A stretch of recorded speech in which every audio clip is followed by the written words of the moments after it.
지난 주간에 운전을 하고 가면서 라디오를 하나 들었습니다. 공중파 라디오는 아니고요. 팟캐스트라고 해서 인터넷 라디오를 하나를 듣는데 거기에 오랜만에 나오는 사람이 나오더라고요. 신정환이라는 연예인입니다. 혹시 기억하실지 모르겠어요. 10년이 넘게 방송을 못했던 연예인인데 예전에는 굉장히 여기저기 많이 나왔던 사람입니다. 사람들이 방송국에서 가장 선호했던 연예인 중에 하나고요. 예능 프로그램에 나오면 여기저기서 그 대박을 터뜨린다는 연예인이었습니다. 예능감이 아주 뛰어났다 그러죠. 그런데 그가 11년 전에 필리핀으로 원정 도박을 갔다 오면서 그때부터 자숙하는 기간을 갖고 방송에 나오지 않고 있습니다. 그러다가 얼마 전에 저는 몰랐는데 라디오에서 하는 이야기를 들어보니까 JTBC의 한 방송에 나왔는데 시청자들의 반응이 아주 뜨거웠다 그래요. 재미있어서 뜨거운 게 아니라 왜 나왔냐 이런 말로 뜨거웠답니다. 그래서 JTBC에서 그 방송이 방송된 이후에 재방송을 하지 않기로 결정을 했다고 그래요. 그런 것처럼 되게 사람들이 아직도 반감이 많이 있는 것을 알 수 있는 사람입니다. 그런데 그 사람이 이 라디오, 인터넷 라디오로 나오니까 인터넷 라디오는 뭐가 중요하냐면 구독자가 중요하거든요. 인터넷 라디오를 하면서 동시에 저는 운전하니까 라디오로 들었는데 유튜브로 실시간 생중계를 했나 봐요. 그래서 한 100만 가까운 구독자가 있는 유튜버가 거기서 방송을 하는데 방송을 하다가 신정환이라는 사람이 나오니까 2만 7천 명이 구독을 취소했다고. 그 얘기를 실시간으로 하고 있는 거예요. 그러면서 형님 나오면서 몇만 명이 제가 구독자를 잃어버렸습니다. 그 사람들한테는 구독자는 돈이거든요.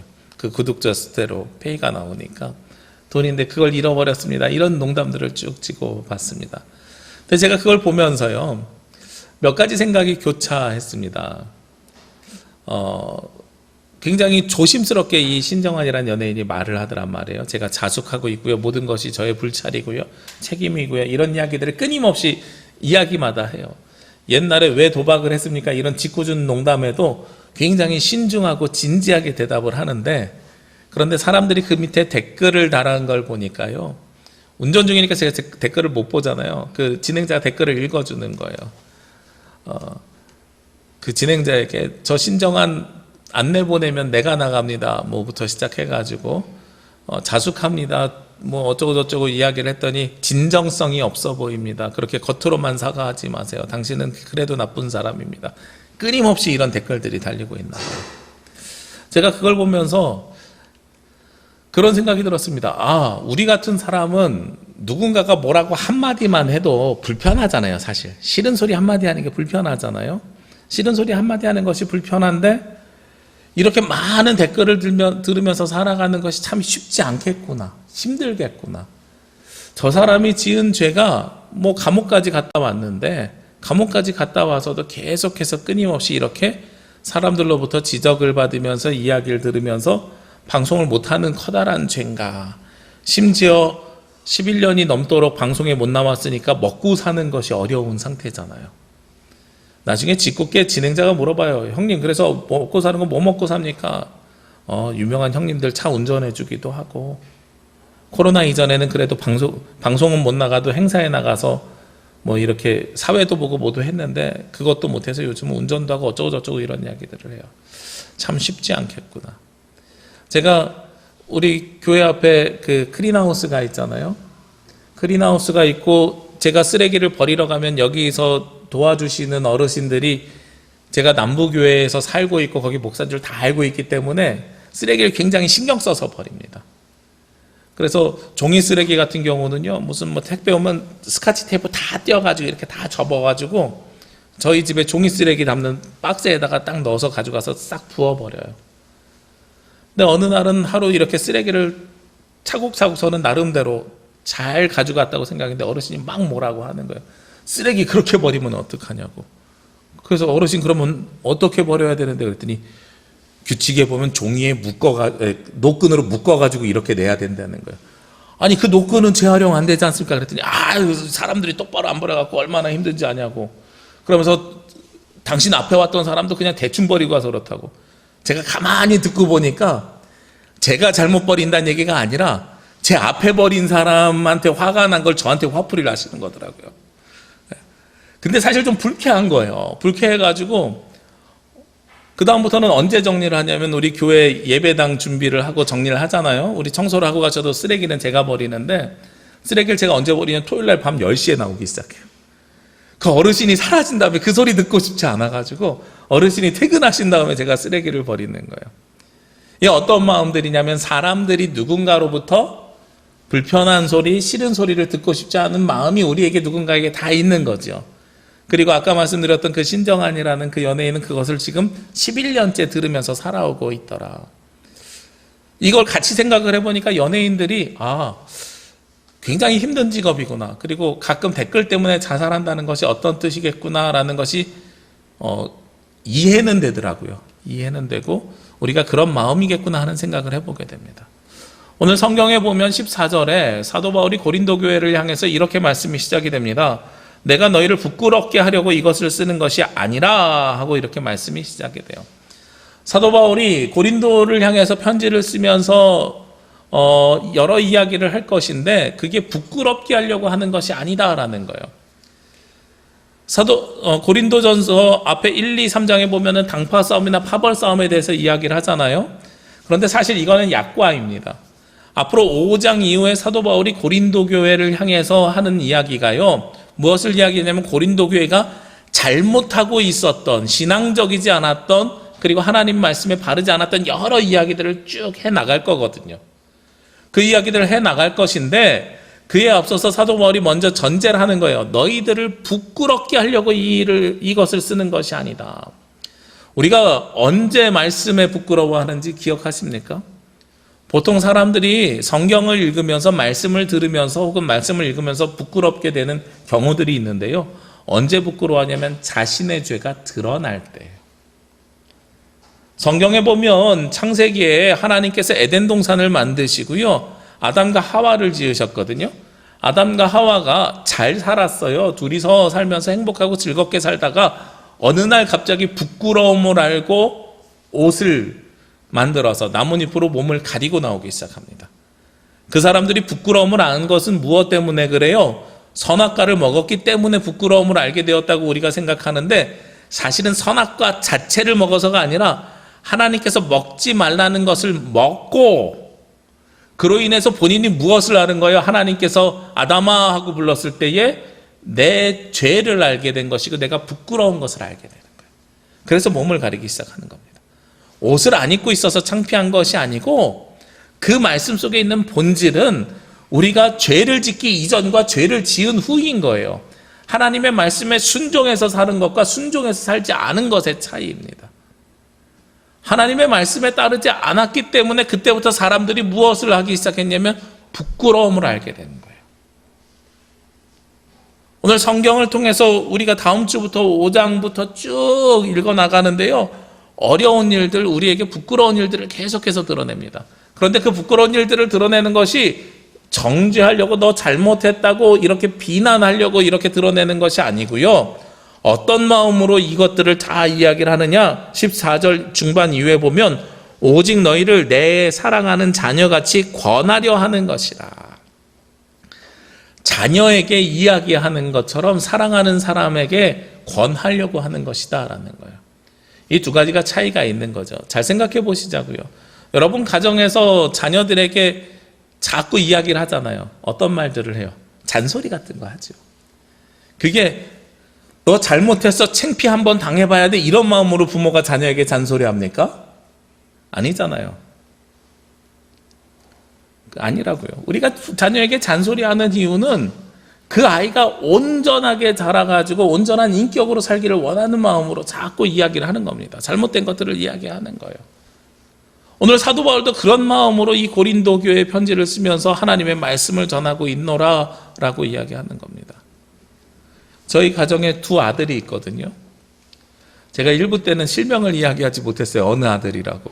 왜냐하면 그 아이가 뒤에 가서 영상 봉사를 하고 있어가지고 지금은 없는 아들이에요. 그러면 누군지 대충 아시겠죠. 제가 누구라고 얘기는 하지 않겠지만 그 아들이 항상 습관이 잘못된 게 있어요. 어떤 습관이 잘못된 게 있냐면 저랑 비슷해서 기관지가 안 좋아서 코가 많이 생기는데, 코를 풀고 나면 휴지를 쓰레기통에 넣어야 되는데 코를 풀고 나면 그 자리에다 이렇게 넣는 거예요.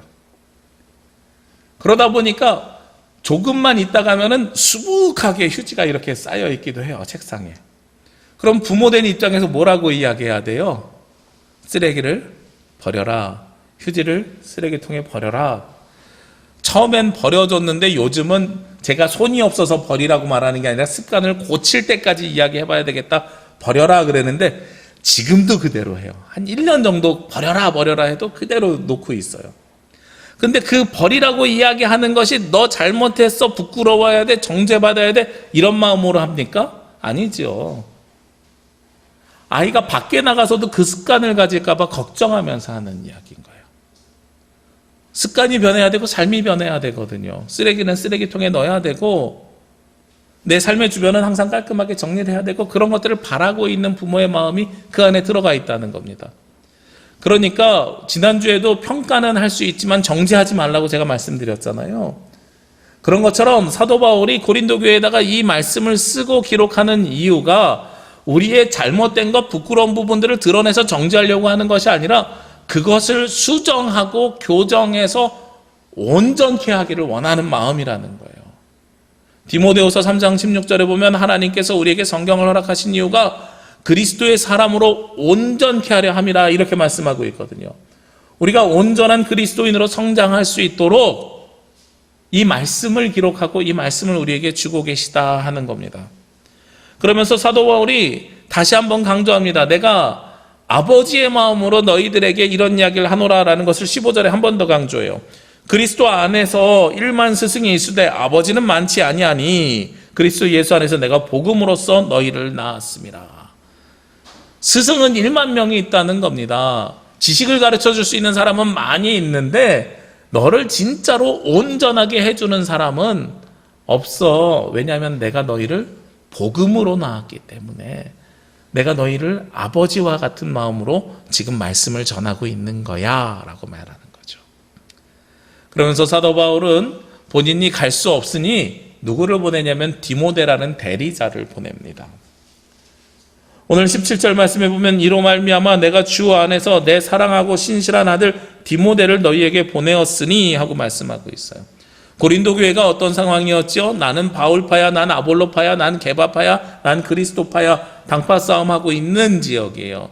당파 싸움만 하고 있는 것이 아니라 그리스의 철학이 발전돼가지고 철학적인 수사가 발전돼가지고 자신들의 지식을 자랑하고 있던 데가 고린도 교회입니다.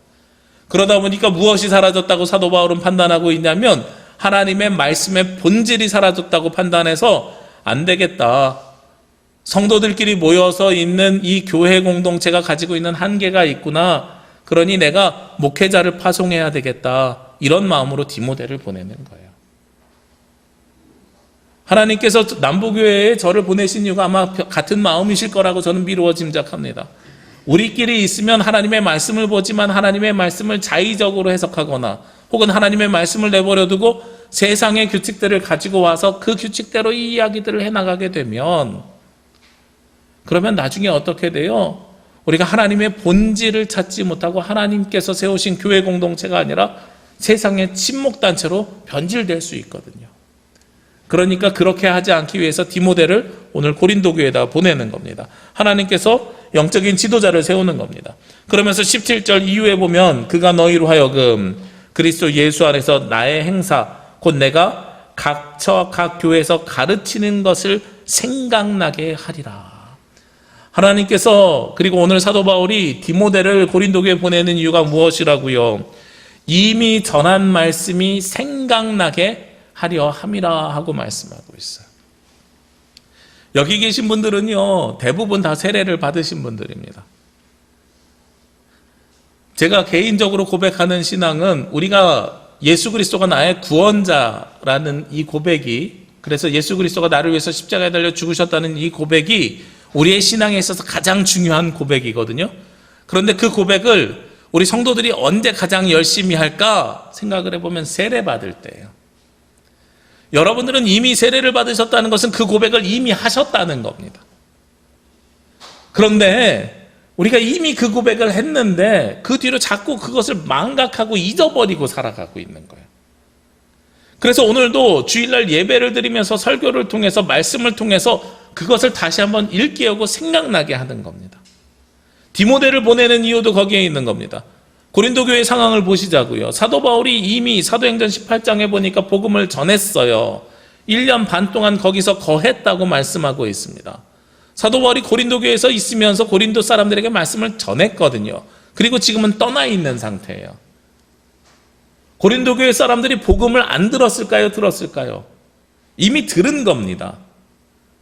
복음을 듣고 자기네들끼리 모여서 신앙생활 공동체를 이루면서 살아가는데 자꾸 복음의 본질로 가는 것이 아니라 너는 바울에게 배웠니? 나는 아볼로에게 배웠는데 난 다르게 배웠어. 왜 네가 갖고 있는 복음이랑 내가 갖고 있는 복음이 다르지?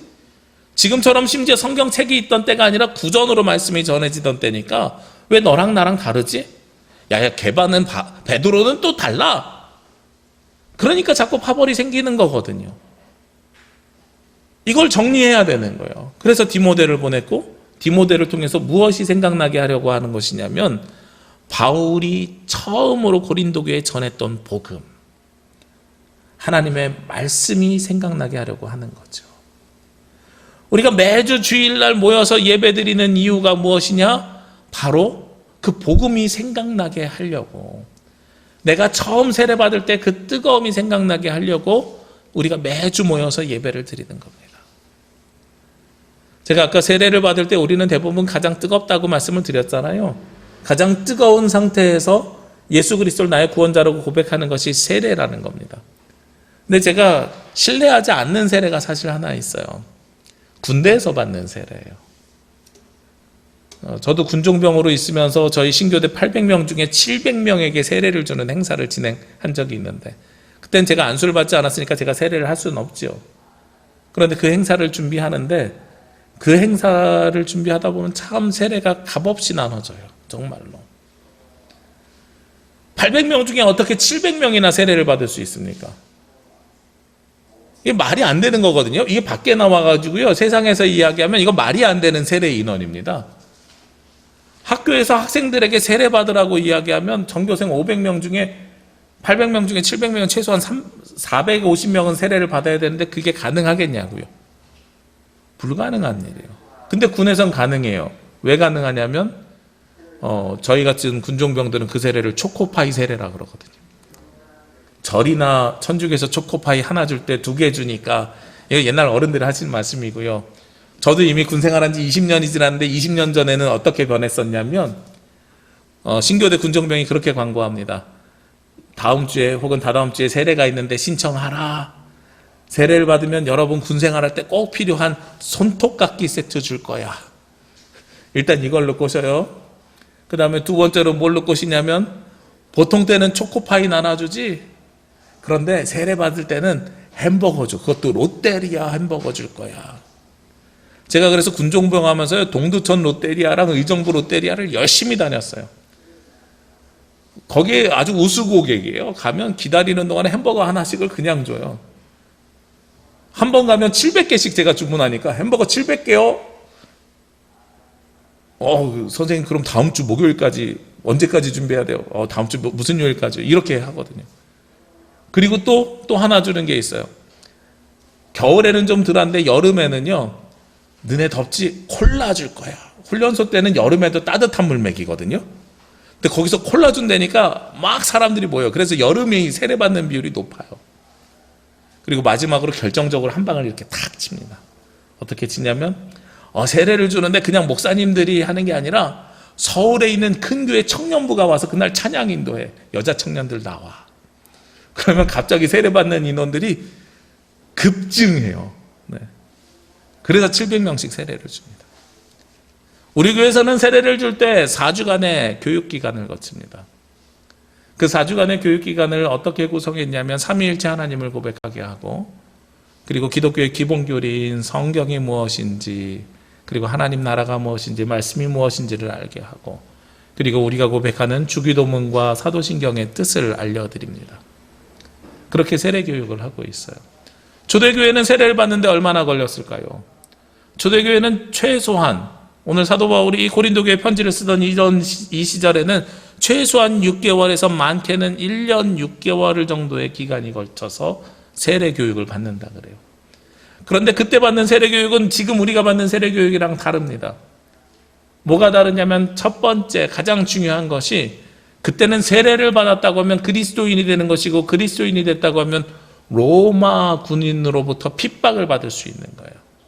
그래서 콜로세움에서 사자와 싸울 수 있는 상황까지도 내몰릴 수 있습니다. 즉 세례 교육을 받는다는 것은 목숨을 걸고 받는다는 거예요.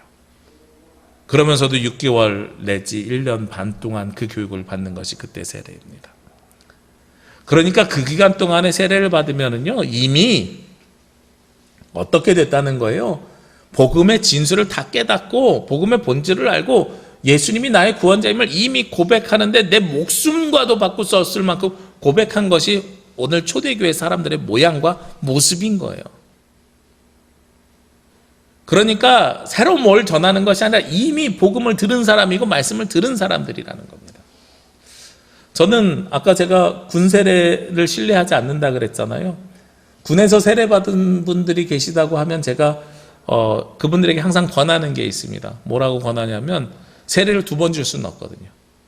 그러니까 유아 세례를 받은 학생들이 견신례를 받는 것처럼 군에서 세례를 받으셨으면 견신례를 한 번 더 받으시는 게 어떻겠습니까? 최소한의 4주간의 세례 교육을 받으시면서 삼위일체 하나님을 고백하고 기독교 교리의 기본적인 고백을 같이 하시는 게 어떻습니까? 하고 항상 권합니다. 그리고 또한 저는 군 세례를 이렇게 비판도 하지만 그것을 무시하지는 않습니다.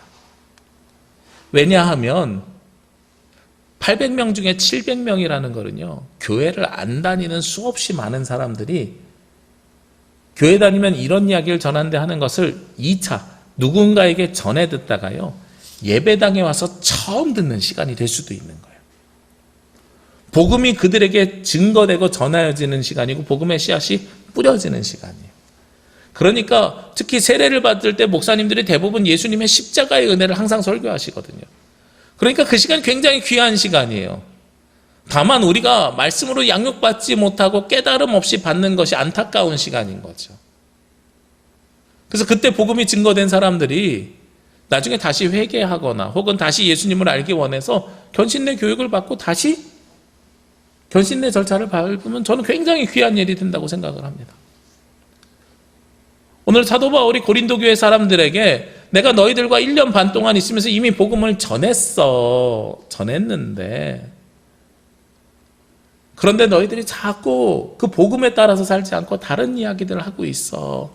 그러니 내가 디모데를 보내가지고 이미 여러분들이 받은 복음을 생각나게 할 거야 라고 이야기하는 거예요. 우리 남부교회 성도님들에게 부탁드리는데요, 우리가 이미 복음 받았거든요. 여러분들 이미 십자가의 은혜를 알고 계십니다. 모르는 것이 아니고요, 여러분들이 그것이 자꾸 생각날 수 있도록 끊임없이 노력하는 것이 우리 신앙생활의 모습이라는 거예요. 오늘 그러면서 사도 바울이 18절 19절 말씀에 어떤 이들은 내가 너희에게 나아가지 아니할 것 같이 스스로 교만하여졌으나, 이 말이 좀 복잡하죠. 이 말씀을 세번역 성경으로 읽으면 이렇게 되어 있어요. 그런데 여러분 가운데는 내가 여러분에게 가지 못하리라고 생각하여 교만해진 사람이 더러 있습니다. 그런데 주께서 허락하시면 내가 속히 여러분에게 가서 그 교만해진 사람들의 말이 아니라 능력을 알아보겠습니다. 라는 게 18절 19절의 말씀입니다. 무슨 뜻이냐면 고린도 교회 사람들이 파를 나눠서 나는 아볼로파, 나는 게바파, 나는 바울파 이렇게 싸웠던 이유가 무엇이냐면요, 바울이 우리에게 복음을 전한 건 분명한데 근데 바울이 다른 데 가서 복음 전하기가 바빠. 그러니까 우리에게 다시 올 수 있겠어? 그러니까 너 자꾸 바울 얘기하지 말고 지금 나랑 같이 살고 있는 내 이야기를 들어야 돼 라는 거예요. 그렇게 스스로 교만해지는 사람들이 생겨나기 시작했다는 겁니다. 제가 좀 전에 군대 얘기해서 그런데 군 생활할 때 그런 이야기들이 있죠. 바로 윗고참이 말년병장이 시키는 이야기하고 둘이서 상충될 때 바로 윗고참이 항상 이야기하는 게 있어요. 너 저 병장이 너랑 오래 같이 생활할 것 같아? 나랑 오래 생활할 것 같아? 이런 이야기 항상 하거든요. 그런 걸로 막 압박하는 거예요.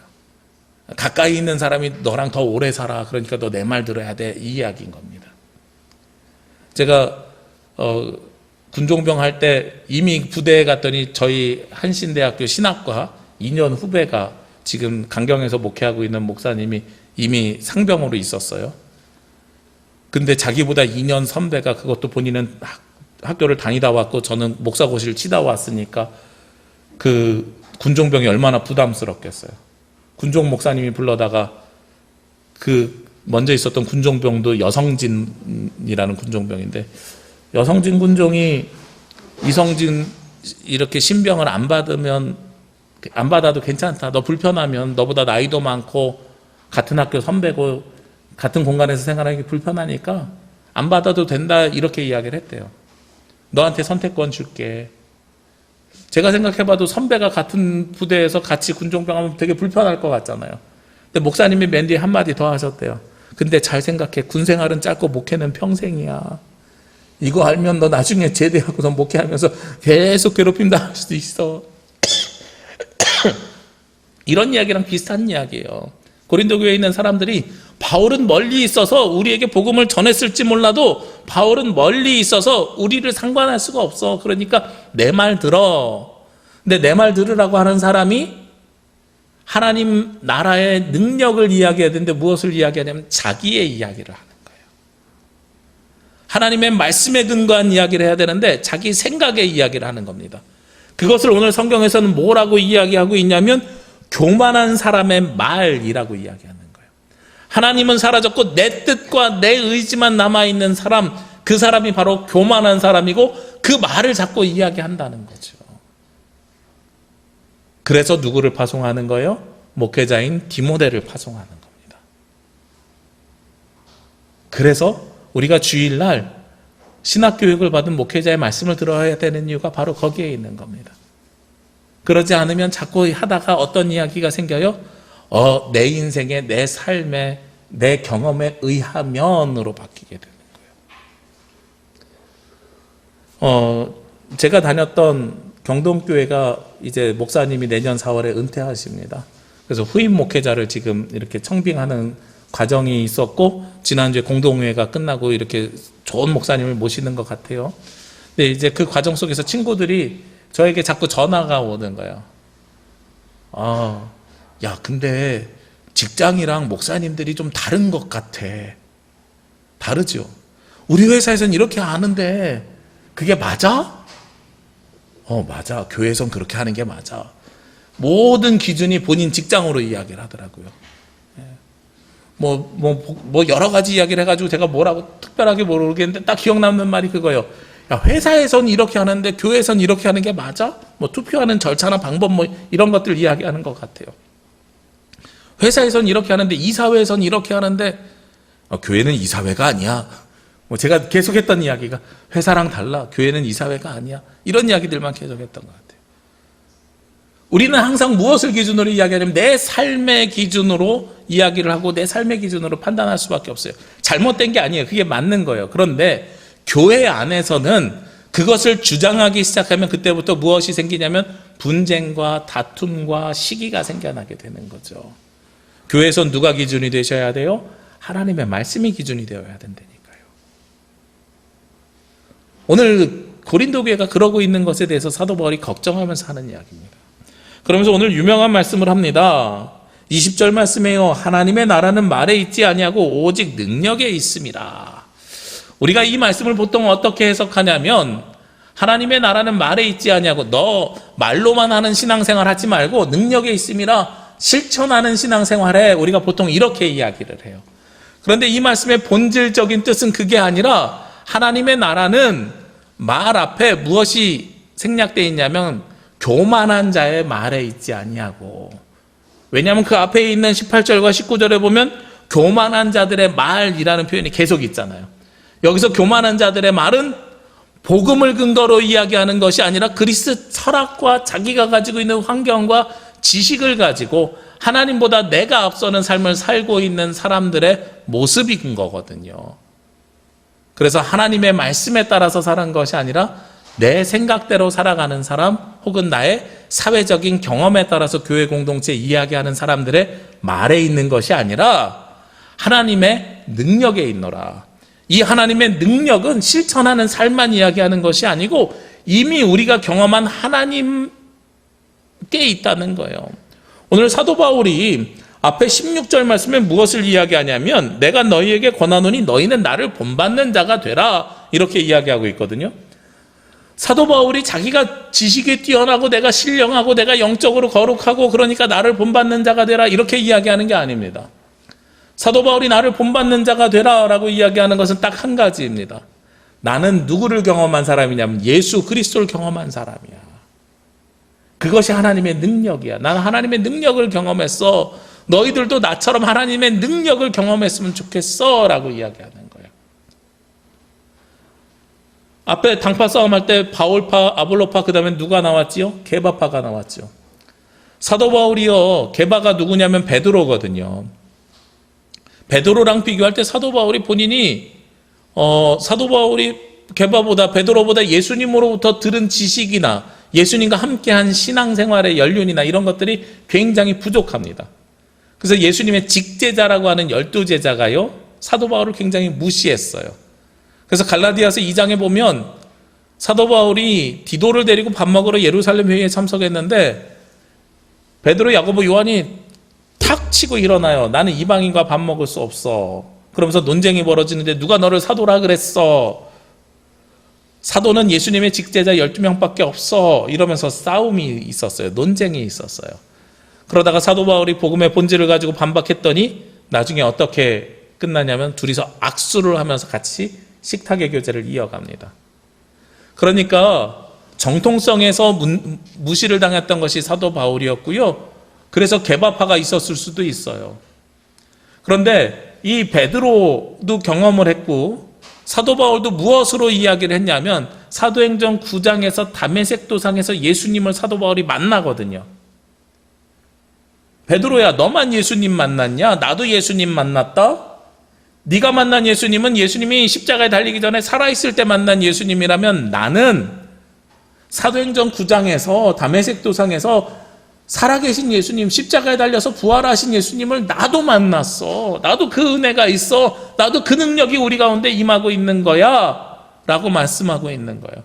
그것으로 사도권을 인정받았어요. 갈라디아서 2장에서요. 그러니까 여기서 이야기하는 하나님의 나라는 말에 있는 것이 아니라 능력에 있다는 것은요, 우리가 세상 사람들의 이야기를 공동체 안으로 가지고 들어오지 말고 이미 우리가 하나님으로부터 받은 은혜, 경험, 그것을 디모데를 통해서 어떻게 한다 그랬어요? 생각나게 한다 그랬잖아요.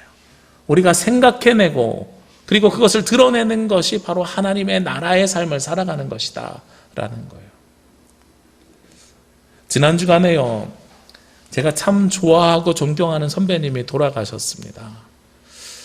50대 후반의 나이에 소천하셨어요. 참 안타까운 일이에요. 한 4년 전인가 목회를 열심히 하시다가 안식년을 얻어가지고 산티아고 순례길을 걸어가신다고 가셨어요. 그러면서 걸으면서 묵상하고 걸으면서 묵상하다가 그 순례길에서 한 의사를 만났대요. 그 의사 청년이 목사님에게 목사님, 한국에 돌아가시면 종합검진을 꼭 받아보셔야 될 것 같아요. 같이 식사해보니 제가 조금 의심되는 게 있어서 그러니 꼭 받아보십시오. 그래서 오자마자 종합검진을 받았대요. 받고 나니까 파킨슨이래요. 그런데 제가 옆에서 지켜보니까 다른 분들 한 20년 동안 진행될 게 3년 만에 진행이 돼버렸어요. 그래서 지난 3월 달인가요? 가족들이랑 제주에 오셔서 저한테 연락을 한번 주셨어요. 그때 뭐라고 말씀하셨냐면 내가 마지막 가족여행이 될 것 같아.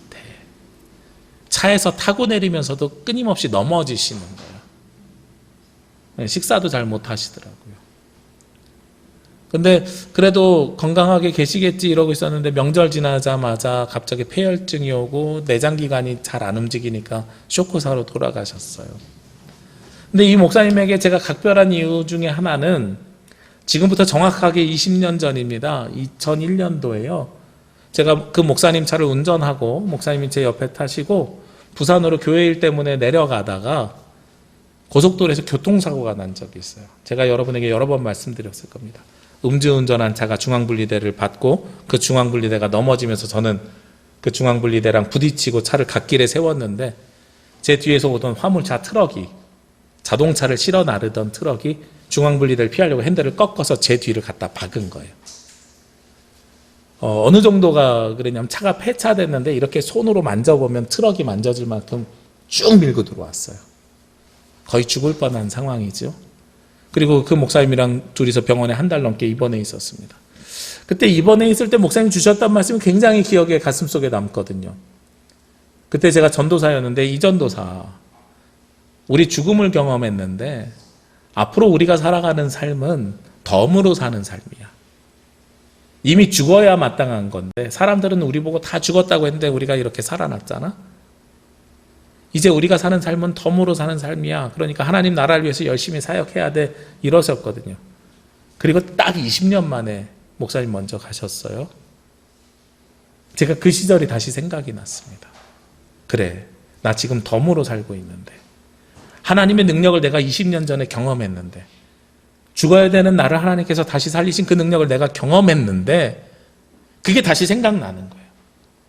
아, 그렇구나. 하나님께서 지금 목사님을 데려가시면서 나에게 다시 생각나게 하시는구나.